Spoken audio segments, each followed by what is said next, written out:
神奇的皇马再次补时绝杀逆转拜仁，成功闯入欧冠决赛。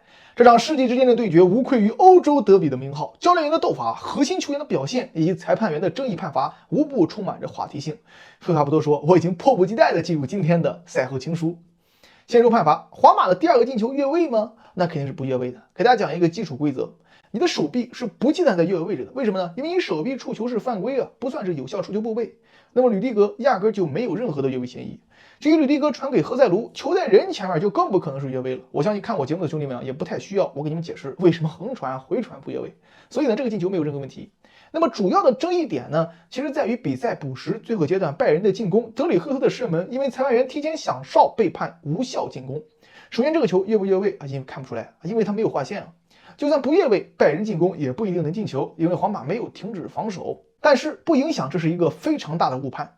现在规则当中，因为有了 VR， 所以在面对不能确定的犯规时，应延迟举旗。像这种球，裁判员应该让进攻继续完成。如果进了越位的话，看 VR 取消就好；如果没进，比赛直接结束。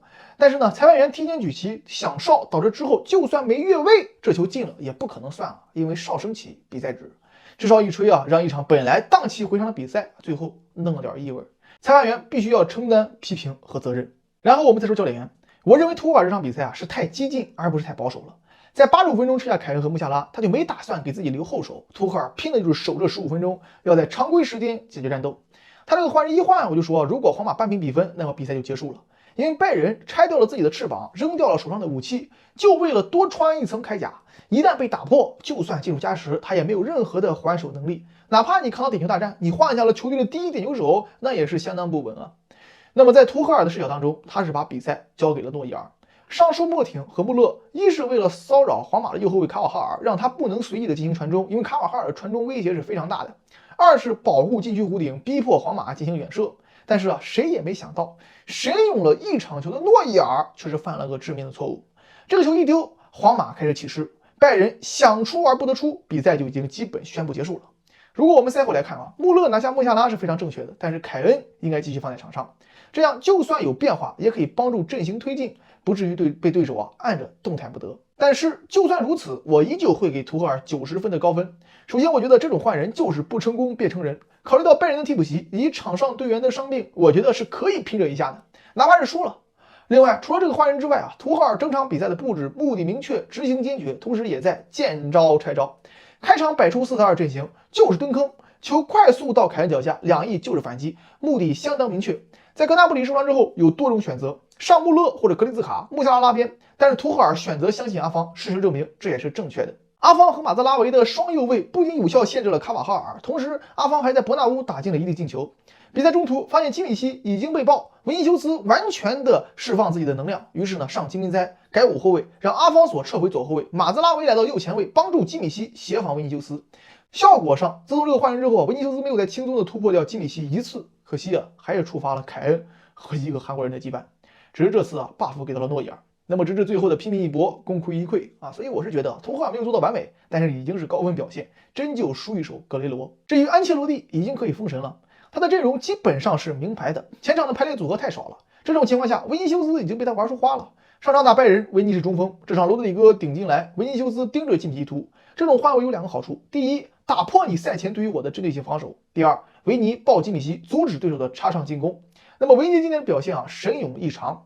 具体球员的发挥呢，我们下面再说。在球队屡失良机的情况下，发现图赫尔6后卫站位果断派上欧冠啊，他基本不用的何塞卢，同时右侧顶上迪亚斯，拿下巴尔韦德。这样场上有着贝林厄姆、何塞卢2名中锋属性的球员，同时两侧拥有迪亚斯和维尼斯2名突破手，再加上穆德里奇的调度，球队完成了进攻上的升级。当然啊，诺伊尔也给面啊，手一滑啊，属于皇马的时刻就来临了。讲完战术，我们再来说队员。场上21个人加上替补，每个人都是发挥出自己最大的能量，哪怕是被爆了的基米希，最起码态度没问题。只有一个人啊，非常奇怪，梦游全场，甚至找不出一脚有效的向前传球。说白了，在这场比赛中，他的作用啊，可能还不如安东尼。这个人大家可能知道我说的是谁，没错啊，他就是萨内。萨内可能是有伤在身，但是如果是这种表现，出场就是在伤害球队。虽然拜仁现在已经没有边锋可以用啊，但是萨内啊确实太高了。防守每次都站在金皮旁边，但是他就每次都看着金皮背过。进攻每次都是跑到球前面，传球永远传给对手，突破永远失误。今天萨内啊状态确实是不好。